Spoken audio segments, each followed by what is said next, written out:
This is the C-Town Rivals podcast, where each and every week we get after it pretty good during football season. We break it down, we give you news, we give you notes, we give you our reflections, and it's been another productive week for the C-Town teams. Only one team was on the short end, and that's because they were playing another C-Town team. So yes, you get the idea that in the CUSD and our schools of faith, they are very, very strong. And speaking of strong, I got two guys, both hail from Arizona Avenue. We got Ralph Amsden, who is the founder of Arizona Varsity, as well as C-Town Rivals. And we got Adam Beadle, who is going to be what he's going to be the founder of just yet. And Ralph, I'm going to jump in and ask you a question because I know you've been there. Adam, I'm not sure if you have. I don't necessarily love the Rose Bowl. It was an interesting building. I mean, I respect its history, of course. It's phenomenal. I mean, I walked in, I was like, wow, I'm in the effing Rose Bowl. I mean, great sight lines and all of that sort of stuff. But at the same time, me being a guy who's well over 6 feet, those seats are cramped and it's tight. It shows its age. The concessions aren't readily available. A guy almost died to me because of heat exhaustion, 4 seats to my left, like literally almost died. It was an experience. Ralph, I know you've been there at least once, maybe even twice or more. Your thoughts on that historical building and any other building that you've been intrigued with? I think maybe you're leaving out the reason why you don't like the Rose Bowl, the real reason. Not so much. I respect the game and all of that sort of stuff, but the actual venue, I don't know what I was fully expect because I knew it was dated. It was just weird. It was different, very different. I mean, that whole one level bowl scenario, it's cool. It's cool to look at. I'm very glad I had the experience, but it was an experience. I will say this, and I think that you've been to like 50 different Caribbean islands. Like, there's not there. It's more like the real appeal of the Rose Bowl is for that old Big Ten, Pac-10, that at the end of it all, somebody in Madison, Wisconsin is going to get to look out at that scenery. Like, to a lot of people from a lot of places in this country, there is nothing like the Rose Bowl in Pasadena and the experience of being there, you know, whether they go to the Rose Bowl market or they spend time in Hollywood or whatever else they do out there. It's all part of this whole experience. You have been in some of the most beautiful places in the world, and you've been in some of the most cramped press boxes from your decade plus of like calling minor league ball all over the country. So like, I'm definitely going to trust your opinion on any digs that you see anywhere. But I think for people who haven't seen a lot, it's got a lot of mystique to it. And for people who are like, I wouldn't expect somebody who's a Florida Atlantic University student to get to play a road game at UCLA and be in awe the entire time. That's fair.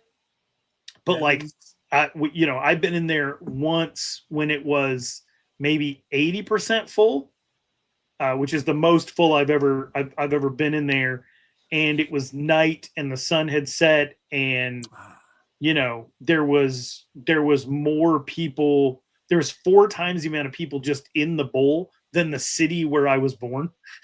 and you know, it was really, really special. But at the same time, it's not like, you know, I'd imagine it would be like somebody, like a lot of things in California, like the idea of it is so much bigger and the mythology is so much bigger than the actual experience. That's fair. No, that's very fair. But yeah, I mean, the setting it was special. It was just, it was different. Adam, is that a venue you've been to?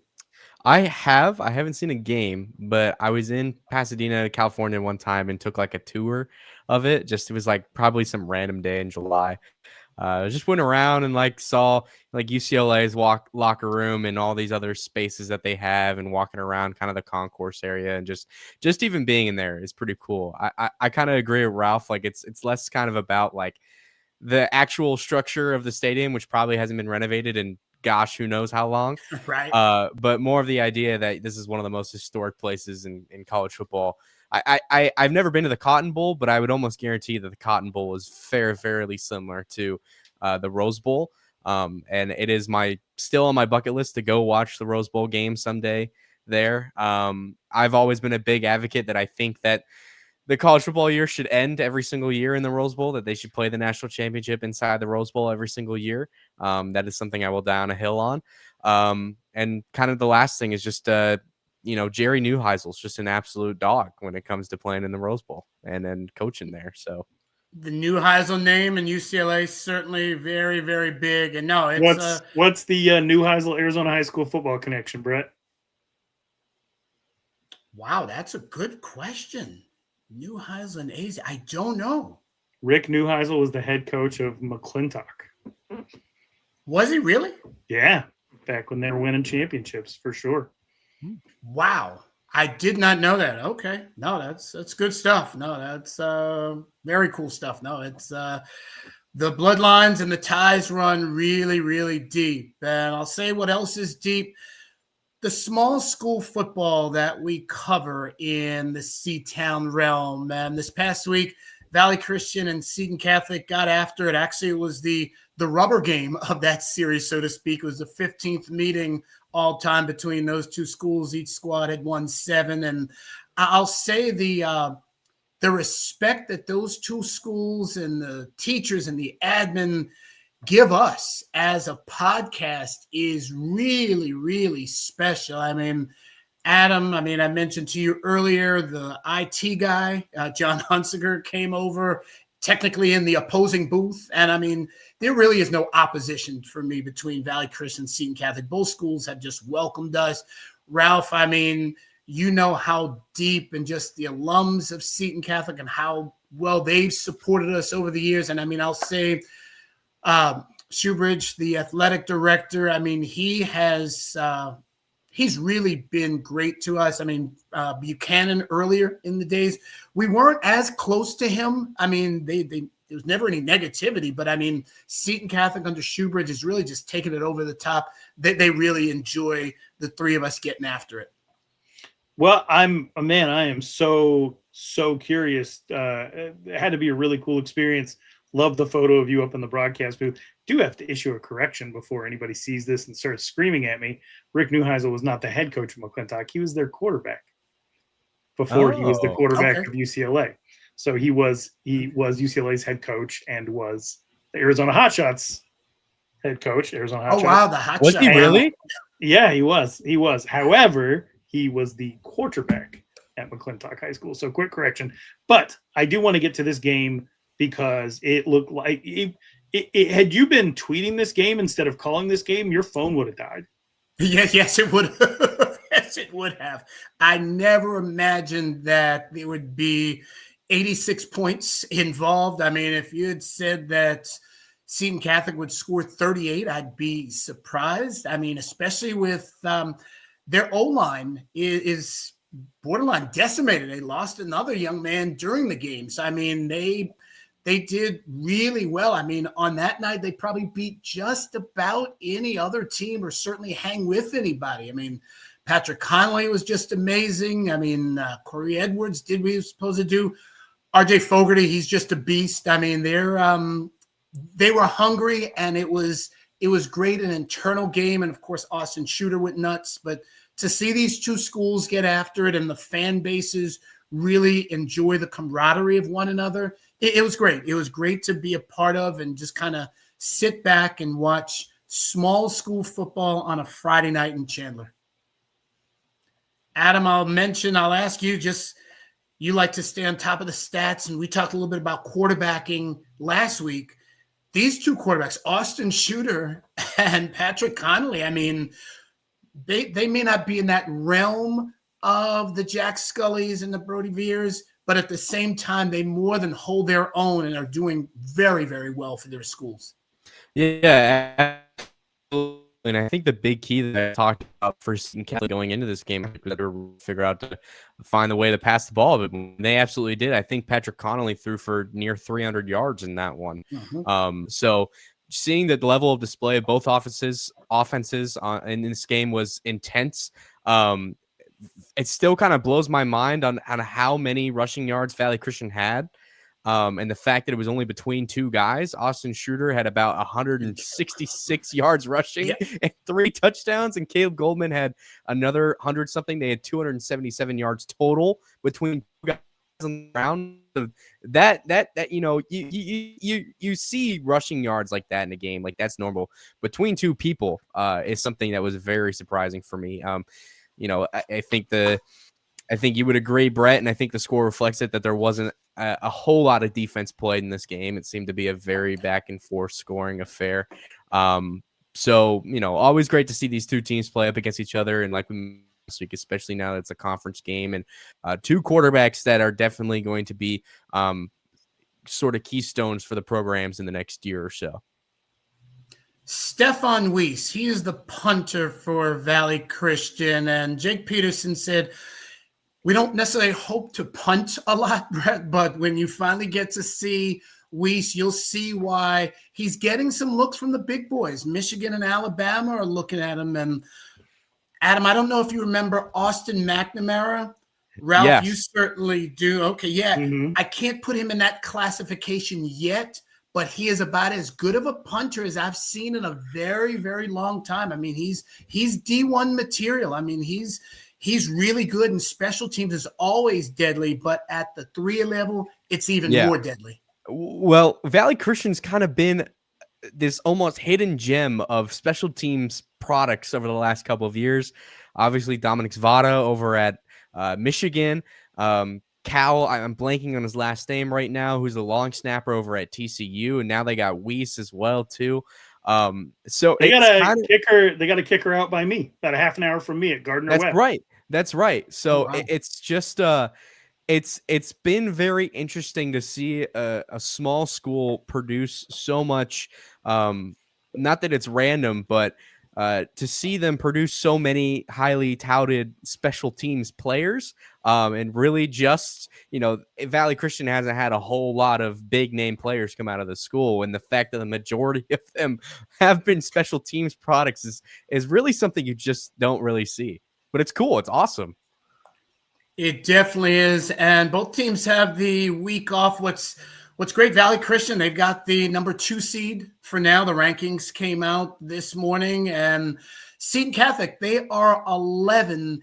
If they can keep this style of football up, it would be nice to see them creep into that 9-8, because right now they'd be up against Gilbert Christian, which is not what you want to see in the first round. But getting that 9 or 10 seed, I mean, 8, of course, would change the whole game, meaning they'd be at home. But 9 or 10 would be good, Ralph. I mean, it would become a winnable road game. They've got 3 games left. If they can get a little bit more healthy, optimism tells me that they can win a postseason game. I mean, it's not far-fetched. No, and I mean, think about what Seton Catholic did in this game.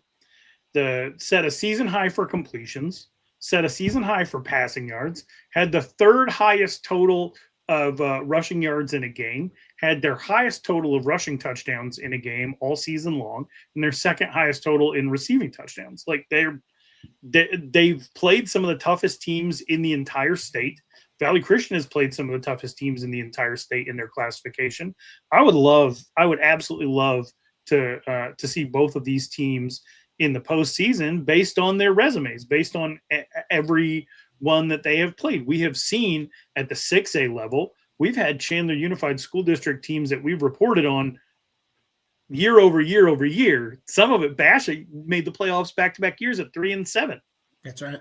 Perry's made the playoffs at 4 and 6. I think Chandler went in at 500 or sub 500 last year. And so, this is not like it's something new to the bigger schools that we cover. You've been rewarded for your level of competition. I look at what Seton Catholic has done. Tell me who they haven't played. Right. And that division is tough. And they survived a beatdown against the best team in 3A by far. They fumbled 6 times in that game. 2 games later against Valley Christian, arguably a top 3 team in 3A, they didn't fumble once. So they're cleaning things up. They're figuring out ways to move the ball. They're tough. They're frisky. I like it.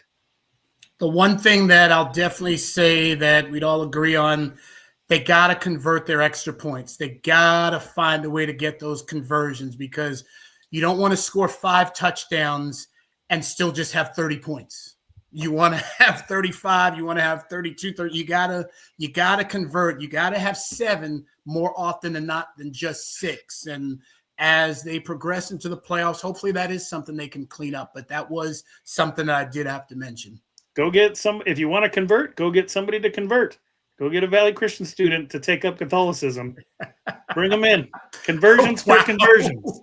Let's go. Oh, man, that's great. Sliding over. I can teach you a few things. The crash course. Bless the Lord for these thy gifts, which we're about to see through thy bounty through Christ, Lord. Amen. Father, Son, Holy Spirit. Amen. You're good. Get a couple more in there. You can pass. We get somebody in there. Seton Catholic before the playoffs. We'll see. Isn't there? Or you're not allowed to transfer during the season anymore. I forgot. Shoot. Oh, man. AIA foiled us. Yes, they're not jackrabbits. As we slide over to 5A football, the ACP Knights. Yes, indeed. Adam, we were all fired up when they defeated Desert Mountain. It's like, wow, all right, this is a team that they can make some noise.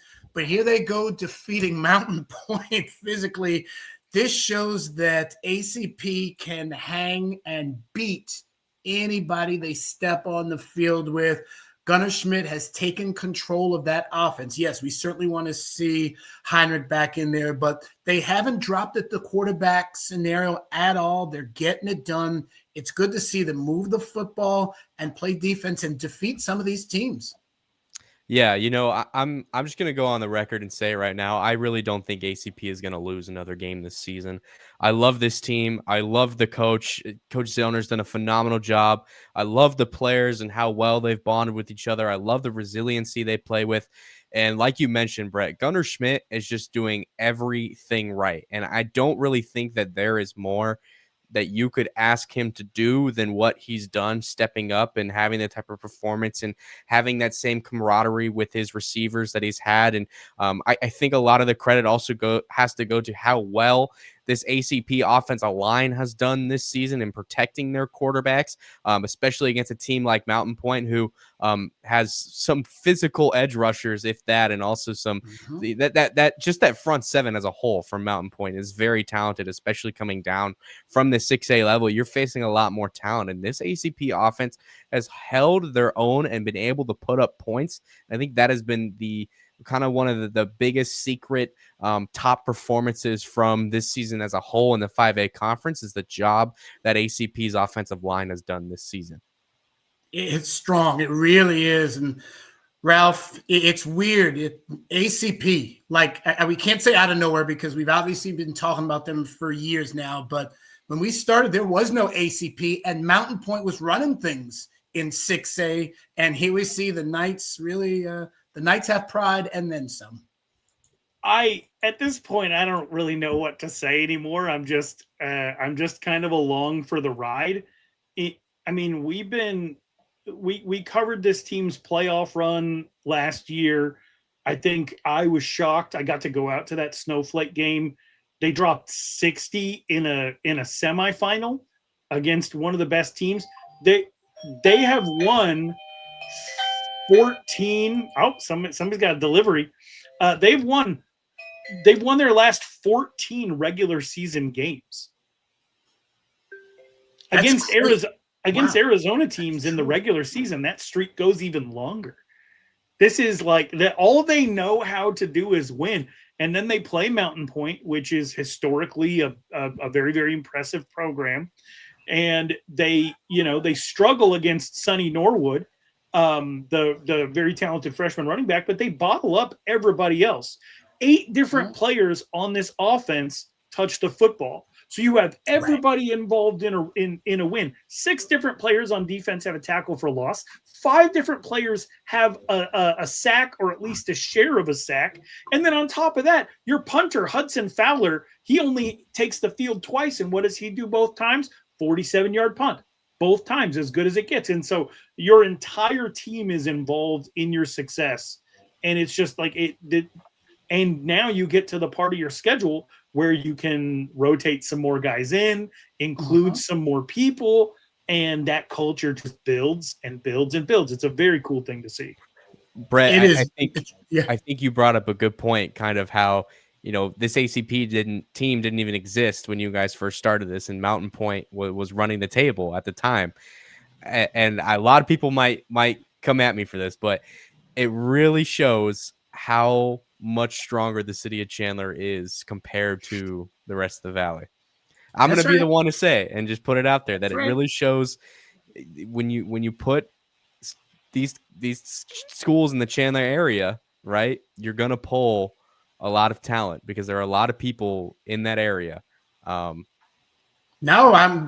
speak the truth. You speak the truth. I mean, this is what the Knights are doing and the rest of these teams that we're about to talk about, it's strong. I mean, it really is strong. And I mean, if Derek Zellner is not coach of the year right now, I don't really know who is. I mean, there are probably a couple candidates out there, but right now he's got my votes and then some. Another guy who is doing a really good job, Joe Bushman. The Colts are 3 wins and 2 losses. And Ralph, they've got a Highland team coming up this week, and the Hawks are always a good measuring stick against anybody. But what we're seeing right now, halfway through, it's solid that they're 3-2. It's really good. Yeah, I hope they use the break to maybe get a little more confident offensively in what they're doing out there, because I think that's really the one thing that they're lacking on the offensive side of the ball. There's a lot of really young players, and there's not a ton of depth. And so there's a lot of information to absorb. You have somebody coming down from the college ranks. There's just a lot going on. They're high school kids. There's a million things that they're doing in their day-to-day lives. You get a couple of weeks to maybe run through a couple of series. We have maybe a scripted first series, something like that. And you come out. I mean, your defense is already playing lights out. You're playing intelligent football. You're playing good situational football. You've got a couple of wins in your pocket that are very valuable right now, especially if Mesa wins a lot of their games in the back half, like people think they will.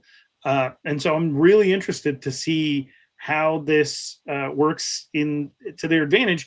And especially when you look at who they have to play next, because Highland doesn't really have a way to throw the ball right now. They're kind of a one-dimensional team, and defensively they're very inexperienced as well. So they're having a reset year. You don't want to be what gets Highland back going again. Correct. Adam, your thoughts on the Colts as we move forward? Yeah, I think Ralph hit the spot on. I think we're going to see a little bit more of an explosive team in Casteel now that they got T. Smith Jr. At quarterback this week. He transferred from Hamilton in the offseason. You mix him in with some of the stuff this offense has already accomplished, especially early on in the season. I think Casteel is going to be able to find themselves in a pretty comfortable playoff position. And I say that because that win against Mesa 2 weeks ago is about to look a lot better on paper than it maybe did when they first beat them. And obviously, too, like Ralph said, you'd hate to be the team that would kind of spark this rejuvenation from Highland, a team that's basically essentially down to their JV quarterback starting. So they've been dealing with the injury bug for a little bit. I know Casteel has also been a team that's been hit by a few injuries this season, but it could be a huge opportunity here for Coach Bushman to really assert himself as one of the coaches in the state of Arizona. I'll say I'm looking forward to trying to get to a Casteel game in the sense that, Adam, kind of you and I talked about flexing games that we go to towards the end of the year. There's so much going on, and we can't clone ourselves, but I do want to see T. Smith in action. I want to get a better handle on this Colts team, and more so certainly in the coming weeks. I plan on getting to sit with Coach Bushman. I'm actually going to go watch them when they take on Desert Vista next week. I'm going to be calling that game on the Pulse. So very excited to see this Casteel That's team. at And Desert Vista, correct? I think so. Yeah, I Okay, think yeah, it'll be at that's- Desert Vista. So should be a fun game. I'm looking forward to it, and hopefully chat with Coach Bushman before that game next week. Absolutely good stuff. Another team that's 3 wins and 2 losses. The Perry Pumas. Adam, they have a juggernaut coming against them this week, the Chandler Wolves. I'll take in that game. I'm looking forward to seeing these 2 teams match up. Obviously, Perry defeated them twice last season, once regular season, once in the playoffs. What do the Pumas need to do, Adam, just to kind of keep it moving? This is a very tough hurdle, and then they've got some tough teams down the road, including that Mesa squad.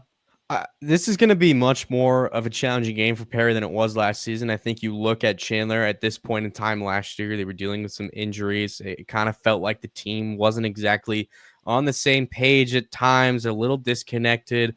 But on the other side, this is a Perry team that's probably coming off one of their best games of the season. Cale Snyder, I've said this the last 2 weeks, is coming off of what, in my opinion, is his best game of his career. And so this Chandler team is absolutely going to be tested by a Perry team that's also coming off a bye week. That being said, Chandler is also coming off a bye week. They're also coming off a monstrous win against Saturday O'Connor. And it's really going to be a big test for this Perry defense, who has yet to really face a quarterback of the abilities of Will Menzel this season. So it's definitely going to be a big game for Ricky Stewart, who's a guy we've talked about time and time again. Can he step up and really force his way inside the pocket against a really tough Chandler offensive line? And we got to see the 2 groups go head to head a little bit over the summer. So it is definitely going to be interesting to see what goes down. Yeah, can Stewart get his hands on Mental? That will be a very interesting scenario. I'm not sure if we lost Ralph, because right now I think we're just looking at, well, I'm looking at you, Adam. It's just me. I don't know where everybody went. I'm still here. It might just be the Adam show right now. Yeah, there we go. That was weird. Close up on Beadle. That is good stuff. I think I hit the shift button, which I guess does things to the screen. Well, there you go.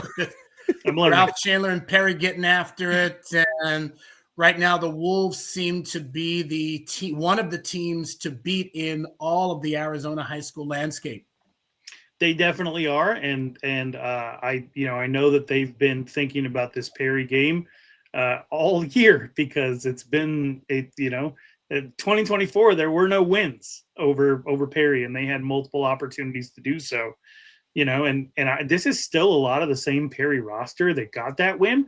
I don't think that they should be intimidated. I think they should come into this game confident, and also telling themselves, we had a high school football star emerge over the 2 weeks before our break in Amos Augustine, 6'2", 180, sophomore, in back-to-back games, 5 catches for a total of 300 yards and 5 touchdowns.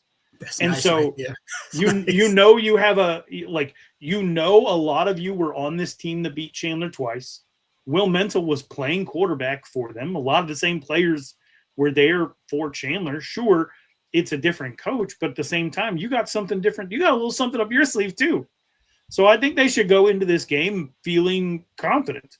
You don't want to do all that work to gain the advantage on Chandler, that mental advantage of having broken through and been able to beat you and knock you out of the playoffs, just to surrender it over some hype. Let this play out on the field. And if you're Chandler, that there's nothing I can say that's going to motivate you to get up for this game any more than you already have. And you're coming into this game with just supreme confidence in your efficiency. And it's not like you're running dink and dunk plays to get Will Menzel these stats. One of the plays, Brett, that I saw them run, and I think this might have been against Boulder Creek. They had the slot receiver / running back run around the quarterback, like the set into motion, run around the quarterback behind him, and then cross his front after the snap and run what essentially was a slant all the way to the corner of the end zone. And Will Menzel, it was still a 30-yard route, and Will Menzel hit that in stride. There's no way to defend it if you're in zone. There's nothing you can do if you're in man. That space is going to get created. You got some super creative plays. You're taking chances down the field. Everybody's making plays. I think Chandler should come into this game extremely confident, and I would hope that Perry does too. I would hope that Perry doesn't forget what they did last year twice, and come into this game thinking like we can beat us.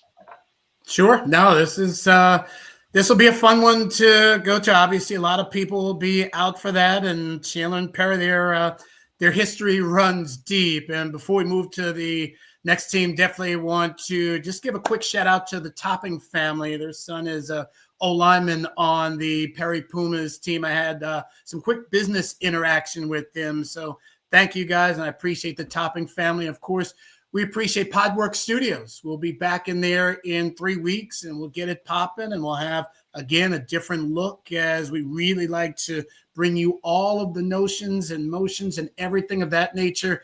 And Adam and I will be able to high-five each other in person again in a few weeks. Down the 2 teams, the Hamilton Huskies. I mean, this is a team that's just crushing people. I mean, Adam, I'm going to ask you, this wide receiver, Christian Riley, who is he? And when I say who is he, it's like we've talked about the Olivers. We've talked about Montana Duncan. We've seen TD passes here and there, but Sculley keeps finding different new people. Yeah. He had 6 TDs, again, half to Christian Riley. I mean, they're deep offensively in a major way.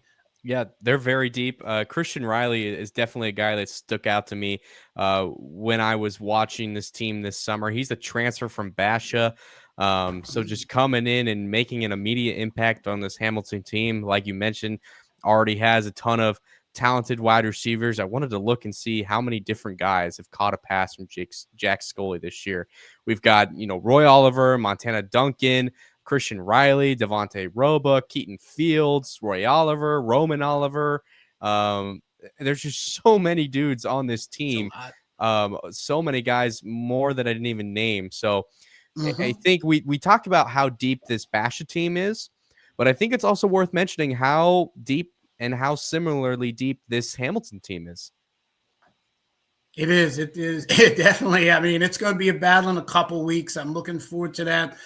Ralph, your favorite stat is in effect. Jax Sculley, 6 touchdown passes, but only 4 incomplete passes. That's cool. That's more than cool. That's dare we say elite, and we know that's a sensitive word on this podcast. All right. Well, oh my God. But he spread the ball around too. He spread the ball around too, and he should get a ton of credit for that, because we got to the point where it was a Roy Oliver show for a second, and that's not all that Hamilton is working with. And now, I mean, if you have to defend the whole field, it makes Roy Oliver, Roman Oliver, makes everybody even more dangerous. And so that was the thing that I enjoyed the most about that stat line, even though it is my favorite, and it is funny that it keeps happening multiple times a year, because in the NFL, it's like once every 3 years, but in the Chandler Unified School District, it's 3 times every 4 weeks. So, but I do appreciate that Jax Sculley is getting everybody involved. I mean, Montana Duncan is averaging 42 receiving yards a game. McDermott, Duncan, like a bunch of people are involved in this offense. And you talk about the 19 Roy Oliver touchdowns. Well, there are 6 other players with receiving touchdowns on this team, which means that anybody can be a threat at any time. And let's also bring up the fact that they have a running back averaging over 6 yards a carry, which is what they had when they were a championship team. We'll see if they end up relying on the run game as the season goes on. They play some tougher opponents. But right now they can do a little bit of everything. It's a very, very impressive roster. I think it is going to be a little interesting over the next couple of weeks, seeing how teams, some of the tougher opponents Hamilton will face, like Basha and Chandler, obviously Pinnacle in that mix too, are going to adjust to sort of this heavy air raid offense that we've seen at times from Hamilton, and especially shutting down Roy Oliver. I think it'll come down to a lot of what Roy is going to have to do sort of in one-on-one coverages. But like you mentioned, Ralph, the beauty of what Hamilton's been able to do this season is they could find that their pass game isn't really working and then give it to Jacob Brown and he'll rush for 6 yards a carry. So there's so much room for this Hamilton offense to be efficient. Yeah, Brown, Cole, and Roebuck. I mean, that's nice. I mean, they've got a trio of guys, a three-headed monster in a different way. It's fair to say that they can get it done. And so what I really want to see out of Hamilton, I'm starting to envision it right now, is I want a 30 touchdown season out of Roy Oliver, but I also am getting greedy. I'm getting really greedy here. I want a 30 tackle for loss season out of Derek LeBlanc. Oh, if they can have a 30-30 season, it will probably be one of the more impressive things we've ever had in Arizona high school football, because one has never been done and one rarely gets done. They're both at 19 right now, both averaging more than 3 a game right now. Wow. Okay. This is going to be it'll be good stuff. And we talk about a lot about what this Hamilton offenses do, but this defense too. Maybe not the most impressive defensive line, but man, Derek LeBlanc is turning into be one of the more special edge rushers that have come out to Hamilton. And I think the beauty of LeBlanc is he can play anywhere on the defensive line. Yep. He's still going to make plays. And so I think Hamilton's had a lot of good defensive linemen come out the last couple of years. Deuce Davis obviously being one of those guys, and some other dudes who maybe didn't go P4 but made a huge impact on the high school and in the high school level. And Derek LeBlanc is transforming into one of those players for sure. Speaking of defense, the Basha Bears, so much has been talked about their offense, but this defense is getting better and better every week, like literally every week. You figure they gave up the 24 points to Orange Lutheran, and then it was a little bit less to Williams and Hamilton this week. Right, yes, they did. And then now they're getting to shutout. Every week, the total that they've allowed has gone down. So, I mean, Ralph, what do you make of this Bears defense? I mean, we know they can score. We know they can play D. I mean, it's nice. After a while, we run out of things to talk about. We all do. But that's a great thing if you're the Basha Bears. Yeah, I mean, I think that they're perfect. You know, and this is obviously there's a million things you can improve, and I'm not trying to inflate anybody's ego or get in Chris McDonald's way of motivating his team. But let's grade on a curve. Who has the best defense in Arizona right now? And yeah, there's a difference between best and perfect, but when you're grading on a curve, the top, like this is the defense you would trade for any other defense. Mm-hmm. Everybody is active. Everybody's involved. They swarm to the ball. You know, they have defensive linemen in Tuatele who, you know, had 5 assisted tackles on top of having the 3rd most solo tackles last week. Dante Bruley is always in the backfield. He had 4 tackles for a loss against Westwood. Caleb Jordan had a fumble recovery. 2 different players, Mason Lewis and Sam Roloff, caused fumbles. They're involved. And you have a ton of senior leadership, and you have young college football level talent that is coming up behind them. And in some cases, you have guys who are younger on this team that are going to play at a higher level collegiately, but they're being kept off the field by senior leaders who are teaching them how to do everything the right way. So even the structure of this defense, you know, with the ability that it has to develop players and have current leaders, you got some players that came back from injury, that, you know, Kennard, that, you know, certainly aren't taking any of this for granted. You have speed, you have size, they communicate, or at least it seems like when I'm watching these games online, that they communicate with each other. And you have a ton of people getting playing time because they sub out a bunch. When they grab these leads, they make sure that everybody gets an opportunity. So to me right now, this is the perfect defense to lead you to a championship. And getting Mason Lewis, obviously a huge get. You mentioned his name, and they're doing it very, very businesslike. It's week after week, somebody's stepping up. Obviously, this week, Jaden Baldwin in the receiving corps. We know what Noah Roberts can do. We know what Joshua Gaines can do. I mean, they're deep all around, as you said, and they're getting it done week by week, and it seems like they're getting better doing it week by week. And this was already a solid team, Adam. Yeah, I mean, I don't think there's much more to say other than like Ralph said, this is a perfect team. This is exactly what you want. I think you look at the stats and someone like Eli Kramer Cronin, who had 130 plus tackles last season, you go, oh, he's not even really to half that. I think the beauty of what Bash has been able to do this year is there's no need for Eli Kramer Cronin to have 130 tackles in the season because of how well-rounded they are defensively. They have so many guys, and they make such a big impacts early on that you're able to put in that second team on the field. We've talked about this Basha team having a two deep, having the ability to sub guys in and out in plays, their ability to communicate offensively too, to be able to set up so many different packages. And something I think deserves a lot of credit is seeing the way that Chris McDonald has called this offense this season. That was one of the big things going into the year was, okay, this is Chris McDonald's first opportunity to command this Basha offense with the players that he has. How are they going to execute it? And they've executed it to perfection. And it seems like the players are absolutely bought into what plays are being called as well.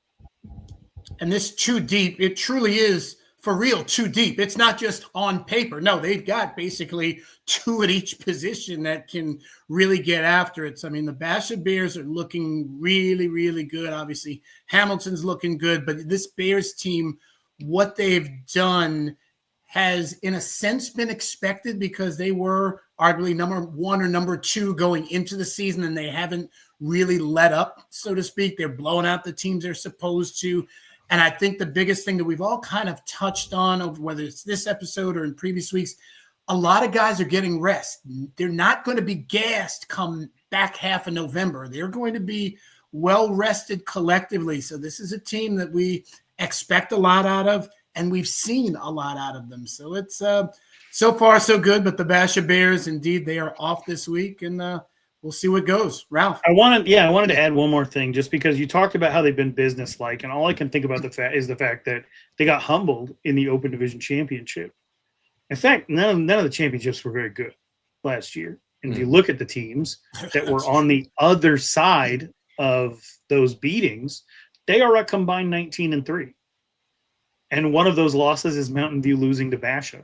But in the purposes of this podcast, we have ACP and we have Basha, and they're both going about this a certain way.